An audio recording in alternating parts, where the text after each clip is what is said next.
ایک درویش سخت حاکم۔ حضرت امیر بن سعد رضی اللہ عنہ کو حمص میں 1 سال کا عرصہ گزر گیا، مگر انہوں نے امیر المومنین رضی اللہ عنہ کو نہ کوئی خط لکھا اور نہ مسلمانوں کے بیت المال میں کوئی درہم دینار بھیجا۔ حضرت عمر رضی اللہ عنہ کے دل میں خیال آیا اور ان کے متعلق شک گزار، چنانچہ آپ نے حضرت عمیر بن سعد رضی اللہ عنہ اور مکتوب لکھا کہ جب میرا یہ مکتوب تمہارے پاس پہنچے تو فوراً میرے پاس چلے آنا، اور مسلمانوں کا مال فی بغیر جنگ کے حاصل ہونے والا مال غنیمت بھی ساتھ لیتے آنا۔ حضرت عمیر بن سعد رضی اللہ عنہ نے خط پڑھ کر لپیٹا اور ایک تھیلا لیا، اس میں اپنا زاد راہ ڈالا اور ایک پیالہ اور وضو کا برتن ساتھ لیا، اور اپنے ہاتھ میں اپنا نیزہ پکڑا اور پیادہ پہ چلتے ہوئے مدینہ پہنچے، اور حضرت عمر فاروق رضی اللہ عنہ کے سامنے اس حال میں پیش ہوئے کہ رنگ بدلا ہوا ہے، جسم لاغر اور کمزور ہے، سر کے بال براگندہ ہیں اور سفر کی مشقت کے آثار نمایاں ہیں۔ حضرت عمر رضی اللہ عنہ نے دیکھا تو پوچھا، یہ تیری کیا حالت بنی ہوئی ہے؟ عمیر رضی اللہ عنہ نے کہا، آپ میری کیا حالت دیکھتے ہیں؟ کیا آپ رضی اللہ عنہ نے مجھے تندرست بدن اور صاف ستھرا نہیں دیکھ رہے؟ میرے پاس دنیا کی دولت ہے جس کی گرباری تلے دبا جا رہا ہوں۔ حضرت عمر رضی اللہ عنہ نے پوچھا، اپنے ساتھ کیا لائے ہو؟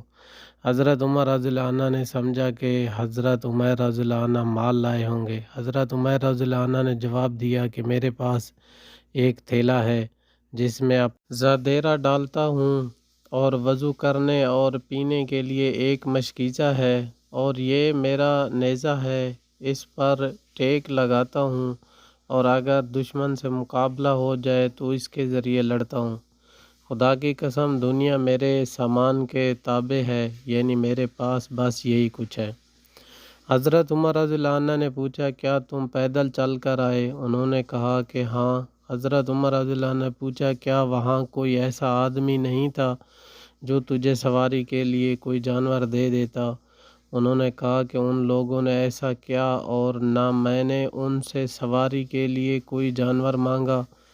حضرت عمر رضی اللہ عنہ نے کہا، جن لوگوں کے پاس تم آئے وہ برے مسلمان ہیں۔ حضرت عمر رضی اللہ عنہ نے کہا کہ اے عمر رضی اللہ عنہ، خدا سے ڈرو، اللہ تعالیٰ نے غیبت سے منع کیا ہے۔ حضرت عمر رضی اللہ عنہ نے پوچھا، بیت المال کے لیے جو مال لائے ہو وہ کہاں ہے؟ حضرت عمر رضی اللہ عنہ نے کہا، میں تو کچھ بھی نہیں لایا۔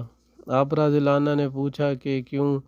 حضرت عمر رضی اللہ عنہ نے کہا کہ جب آپ نے مجھے وہاں بھیجا تو میں نے اس شہر میں پہنچ کر وہاں کے نیک لوگوں کو جمع کیا اور ان کو مال فائی جمع کرنے کا ذمہ دار بنا دیا، یہاں تک کہ جب انہوں نے مال جمع کر لیا تو میں نے وہ مال اس کی جگہ پر رکھ دیا، یعنی ضرورت مندوں میں صرف کر دیا۔ اگر آپ اس کے سلسلے میں سے لیتے ہیں تو میں آپ کو لا دوں گا۔ حضرت عمر رضی اللہ عنہ نے اپنے کاتب سیکرٹری سے کہا کہ عمیر رضی اللہ عنہ کے لیے عہدے کی تجدید کرو، یعنی ان کو دوبارہ عہدہ سنبھالنے کو کہا۔ حضرت عمیر رضی اللہ عنہ نے کہنے لگے، نہیں نہیں، میں اس چیز کا طلب نہیں ہوں، اور نہ ہی آپ رضی اللہ عنہ کے لیے کام کروں گا، اور نہ آپ رضی اللہ عنہ کے بعد کسی کا کام کروں گا۔ اے امیر المومنین، اس کے بعد حضرت عمیر رضی اللہ عنہ نے گھر جانے کی اجازت چاہی۔ آپ کا گھر مدینہ کے آس پاس ہی تھا۔ حضرت عمر رضی اللہ عنہ نے عمیر رضی اللہ عنہ کے امتحان لینا چاہا، چنانچہ حضرت عمیر رضی اللہ عنہ نے ان کی طرف ایک آدمی حارث بھیجا۔ حارث کو فرمایا کہ تم امیر رضی اللہ عنہ کے گھر بطور مہمان قیام کرو، اگر امیر رضی اللہ عنہ کو ناز و نعمت میں دیکھو تو واپس چلے آنا اور مجھے بتانا، اور اگر اس کو تنگ حالی میں پاؤ تو یہ 100 دینار اس کو دے دینا۔ حضرت عمر رضی اللہ عنہ نے حارث کو 100 دینار کی ایک تھیلی دے دی۔ حارث نے حضرت عمیر رضی اللہ عنہ کے گھر 3 روز تک بطور مہمان قیام کیا۔ اس دوران حضرت عمیر رضی اللہ عنہ ہر روز جو کا ایک ٹکڑا نکالتے تھے۔ جب تیسرا دن ہوا تو حارث سے کہنے لگے، تو نے تو ہمیں بھوکا مار دیا، اگر تم یہاں سے جا سکتے ہو تو چلے جاؤ۔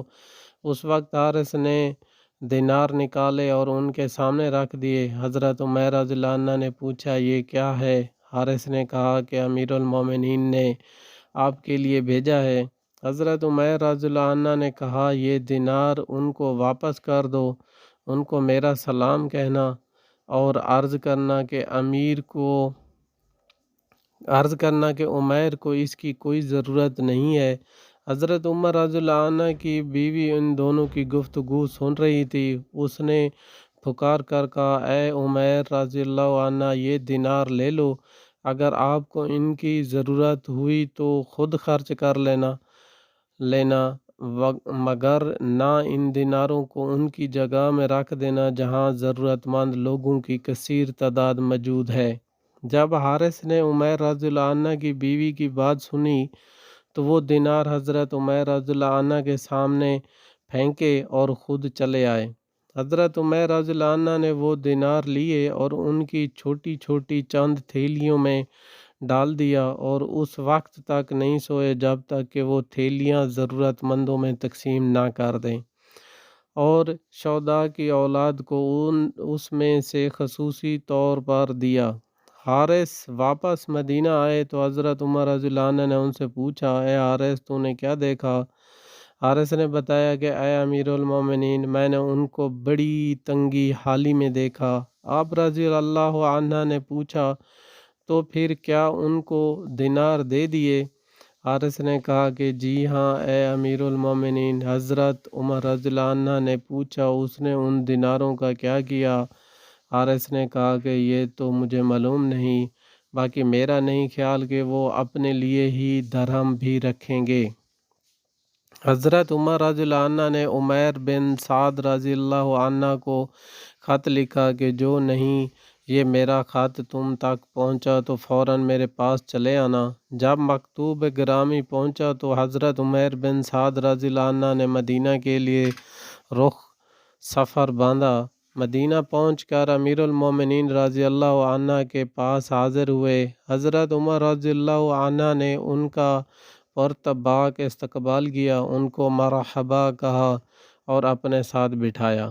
پھر پوچھا، اے عمیر رضی اللہ عنہ، ان دیناروں کا تم نے کیا کیا؟ عمیر رضی اللہ عنہ نے جواب دیا کہ میں نے جو کرنا تھا کیا، آپ کیوں سوال کرتے ہیں؟ حضرت عمر رضی اللہ عنہ نے کہا کہ میں تجھے قسم دے کر پوچھتا ہوں، بتاؤ تو نے ان دیناروں کا کیا کیا؟ حضرت عمیر رضی اللہ عنہ نے جواب دیا کہ میں نے ان کو اپنے لیے ذخیرہ کر لیا تاکہ میں ان سے اس دن اتفاق کروں جس دن نہ مال نفع دے گا اور نہ اولاد۔ یہ سنتے ہی حضرت عمر رضی اللہ عنہ کی آنکھوں میں آنسو بھر آئے۔ آپ رضی اللہ عنہ نے فرمایا، اللہ تجھ پر رحم کرے۔ پھر حضرت عمیر رضی اللہ عنہ کے لیے گلے اور 2 کپڑوں کا حکم دیا۔ حضرت عمیر رضی اللہ عنہ نے کہا کہ اے امیر المومنین، غلہ کی تو مجھے ضرورت نہیں، کیونکہ میں اپنے گھر میں 2 سا جو کے چھوڑ کر آیا ہوں، فراغی رزق تک ہم اس کو کھاتے رہیں گے۔ ہاں البتہ یہ کپڑے لے لیتا ہوں، کیونکہ فلاں کی ماں مرداں کی بیوی کے کپڑے کافی پرانے اور بوسیدہ ہو گئے ہیں کہ اس کے برہنہ ہونے کا خطرہ ہے۔ کچھ عرصہ کے بعد جب حضرت عمیر رضی اللہ عنہ کا انتقال ہو گیا تو حضرت عمر رضی اللہ عنہ کو ان کی وفات پر بے حد رنج و غم ہوا۔ اظہار حسرت کرتے ہوئے فرمایا، کاش میرے پاس عمیر بن سعد رضی اللہ عنہ جیسے آدمی ہوتے، میں ان سے مسلمانوں کے انتظامی معاملات میں معاونیت لیتا۔ قصہ حضرت ابن عمر رضی اللہ عنہ کا گوشت کھانا۔ ایک دفعہ حضرت عمر فاروق رضی اللہ عنہ اپنے بیٹے عبداللہ رضی اللہ عنہ کے پاس آئے، دیکھا کہ ان کے سامنے گوشت رکھا ہے۔ آپ رضی اللہ عنہ نے پوچھا یہ گوشت کیسا ہے؟ حضرت عبداللہ رضی اللہ عنہ نے متردد ہو کر کہا کہ گوشت کھانے کو میرا جی چاہتا تھا۔ حضرت عمر رضی اللہ عنہ نے ڈانٹتے ہوئے فرمایا کہ جس چیز کو بھی تمہارا جی چاہے گا کھاؤ گے۔ کسی شخص کے اسراف والا عمل کرنے کے لیے یہی کافی ہے کہ اس کو جو چیز بھی مرغوب ہو کھا لے۔ قصہ حضرت ابو موسیٰ رضی اللہ عنہ اور ایک شراب نوش۔ حضرت عمر رضی اللہ عنہ کی ایک سوار آدمی پر نظر پڑی جو تیزی سے چلا آ رہا تھا۔ آپ رضی اللہ عنہ نے دل میں کہا کہ میرا خیال ہے کہ یہ ہمیں تلاش کرتا ہے۔ اتنے میں وہ آدمی آیا تو دیکھا وہ رو رہا ہے۔ حضرت عمر رضی اللہ عنہ نے پوچھا تمہیں کیا ہے؟ اگر مقروض ہو تو ہم تمہاری اعانت کر دیتے ہیں، اور اگر کسی سے خوف زدہ ہو تو ہم پناہ دے دیتے ہیں، لیکن اگر تو کسی شخص کو قتل کر کے آیا ہے تو پھر تجھے بدلے میں قتل کیا جائے گا، اور اگر تو ان لوگوں کے ساتھ رہنا پسند نہیں کرتا تو ہم تجھے کسی اور علاقے میں منتقل کر دیتے ہیں۔ اس آدمی نے کہا کہ میں نے شراب نوشی کی، میں بنو تیمم کا ایک فرد ہوں، اور ابو موسیٰ رضی اللہ عنہ نے مجھے کوڑے لگائے ہیں، میرا منہ کالا کر کے لوگوں میں پھیرایا ہے، اور ابو موسیٰ رضی اللہ عنہ نے لوگوں سے کہا ہے کہ وہ اس آدمی کے ساتھ نہ کھائیں اور نہ بیٹھیں۔ میرے دل میں آیا کہ 3 کاموں میں سے ایک کام کر گزروں، یا تو تلوار کا انتظام کر کے ابو موسیٰ رضی اللہ عنہ کی خبر لوں اور ان کو اس تلوار سے ماروں، یا آپ رضی اللہ عنہ کے پاس حاضر ہو جاؤں اور آپ مجھے شام بھیج دیں، کیونکہ شام کے لوگ مجھے نہیں پہچانتے، اور یا پھر میں دشمنوں کے پاس چلا جاؤں اور ان کے ساتھ مل ہو کر کھاؤں اور پیوں۔ حضرت عمر رضی اللہ عنہ نے فرمایا مجھے تمہارے اس عمل سے خوشی نہیں ہوئی، میں خود زمانہ جاہلیت میں حرمت سے قبل تمام لوگوں سے زیادہ پیتا تھا، اور یہ زنا کی طرح نہیں ہے۔ اس کے بعد آپ رضی اللہ عنہ نے حضرت ابو موسیٰ رضی اللہ عنہ کو لکھا اگر تم نے یہ حرکت دوبارہ کی تو میں تمہارا منہ ضرور کالا کر دوں گا اور لوگوں میں چکر لگاؤں گا۔ اگر تمہیں میری بات کا حق ہونا معلوم ہو گیا تو لوگوں کو حکم دو کہ وہ اس آدمی کے ساتھ اٹھیں بیٹھیں اور اس کے ساتھ کھائیں پئیں۔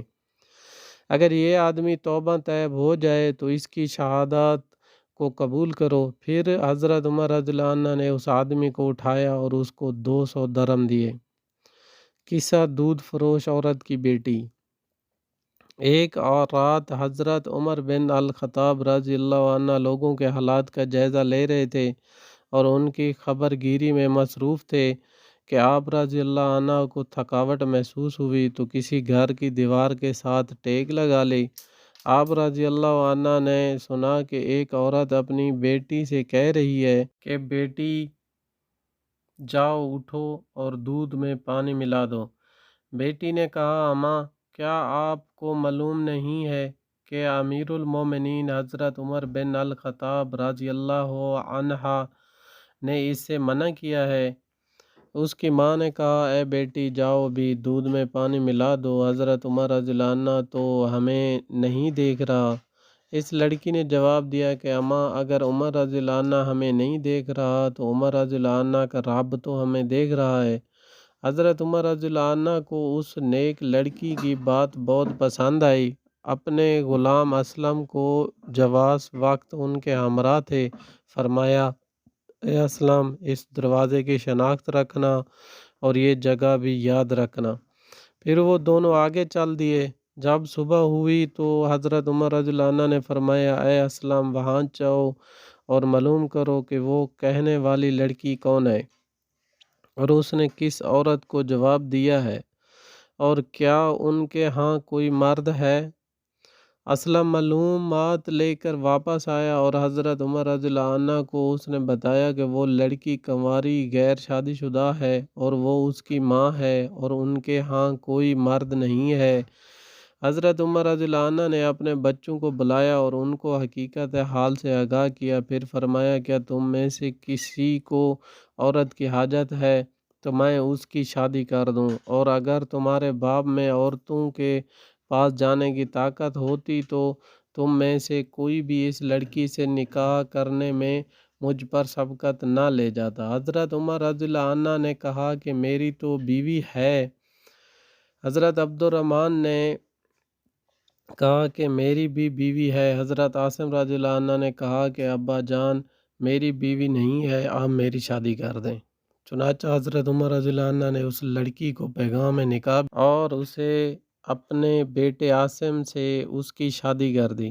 عاصم کے ہاں بیٹی پیدا ہوئی جو حضرت عمر بن عبدالعزیز رحمۃ اللہ علیہ کی والدہ بنی۔